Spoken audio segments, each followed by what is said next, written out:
अदियूं रात मलीर माय वई आया अबाणन डो चक्कर आई दई आया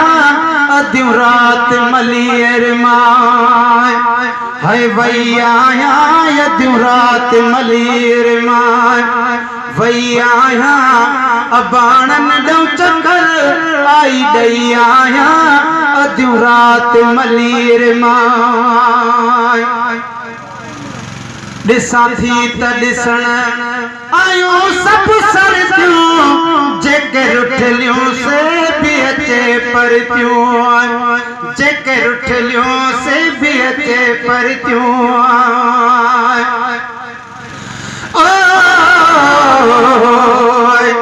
परवा जाए वतन रे आऊं जे हित मुयास त गोर मुंहिंजी सूमरा कज पवारन पास डिजाई डाडाणे देह जी मुझा वलड़ निवास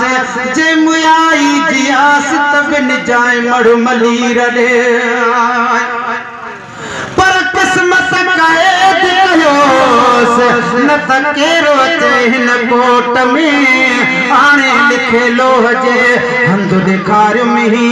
पर जेको न पवारन री जान जुसो ऐं जीउ हाणे राजा राज़ी थियो त मारन मिले मारुई दिसा थी त दिसण आयूं सब सरदियूं जेके रुठलियूं से भी अचे परतियूं ॾाढियूं मिठड़न खां मां मिठियूं वरतियूं ॾाढियूं मिठड़न खां मां मिठियूं वरतियूं मोटी माउ पीउ माणे ॿई आया अदियूं रात मलीर मां चवे हर हर मुझी मारल माया को काथे हुआ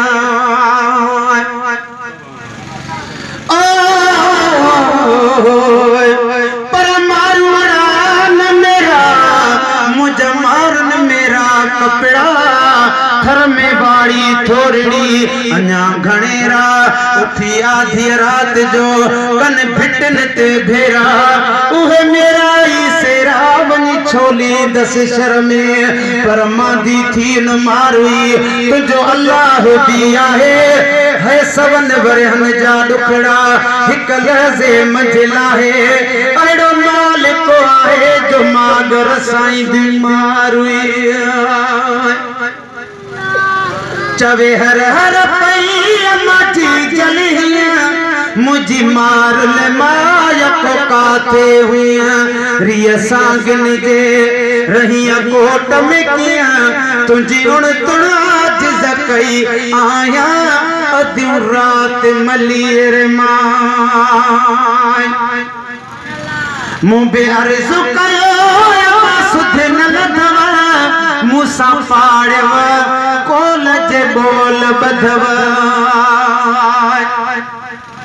पर महला न मुदा असी पटन जा प्यासी तूल न रखूं ताबसी असां जा विछाणा दासी दिसा डाडाणा वनी थी आया उदासी बुद्धि खबर ही खासी दे मोकल मिरल गिलाल चए पर कुकड़ कबाब ऐं कोफ्ता नाहे असां जी खोराक असी मखण माखी खीर आहियूं लस्सीअ जा हेराक आश न कर आशोम दाता मही था चिकन मुंहिंजा चाक वञी थरन वारा था ॾिसां मोटी मिरल गिलाल चए मूं बे अर्ज़ु कयो सुध न लधव मूसा पाड़व कोल जे बोल बधव ॾाढा गॾ जाणिया में ॾींहं विधव ॾाढा गॾ जाणिया में ॾींहं विधव वेठी बेवस बस ईअं चई आया अदियूं रात मलीर मां ॾिनो पोआ दुख ताज़े ते दम पे कन जे दरवाज़े ते पर लटा लीड़ो थी वञ पर पट न पहिरियां मूर ॾाढा छोडस असांजो त कसूर खथेरी के खूहता तू खणी आए दूर तू कर नहीं कलूर मिसकीनन सां मिरल चवे दिनो पो आहे मूड ताज़े ते दम पे कन जे दरवाजे ते आयूं हर एक जेड़ियूं जनाजे ते खुश थियस त मुल्क में मुई आया अदियूं रात मलीर मां वई आया अबाण में डौ चकर आई डई आया अदियूं रात मलीर मां वञी पहचन वटे तपसा अपना ॾाढियूं उशगारियूं ॾेई अबाणा रुना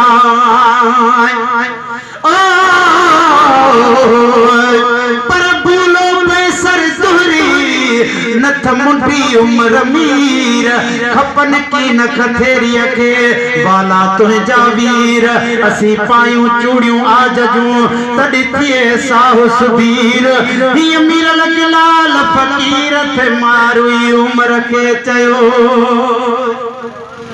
वञी पहचन वटे तपसा अपना ॾाढियूं उशगारियूं ॾेई बाण रुना कने मुंह ते ॾिठो कने ख़तमा ॾिना कहे मुंह ते ॾिठो कने ख़तमा ॾिना थी सजणन में सुरही आया अदियूं रात मलीर मां सारियूं रातियूं कठे अज़ीज़ सभई जेके अण लभया मूंखां पयड़ा लभी पर मरा बाणन खे थो सारे मुंहिंजो साह आया हिते बाण की थो ॼाणे हिकु अल्लाह वरी आऊं वथाणन ते विझा घेट ने वञी गाह मां भेण आहियां तूं भाउ ॾे मोकल मिरल गिलाल चए पर सांगी सारे सूमिरा थी जले मुंहिंजी जान असी ॾोथी ॾे तूं आहीं खानदान कमज़ोरन खे क़ैद करण ही नाहे तुंहिंजो शान करियो एहसान वञा मोटी मिरल गिलाल चए सारियूं रातियूं कठे अज़ीज़ सभई जेके हाणे लभया मूंखे पयड़ा लभी जॾहिं ख्वाब ख़त्म थियो गुलाम नबी जॾहिं ख्वाब ख़त्म थियो गुलाम नबी अख पटियन त क़ैद में पई आया अदियूं रात मलीर मां वई आया अबाणन ॾौ चकर आई ॾई आया अदियूं रात मलीर मां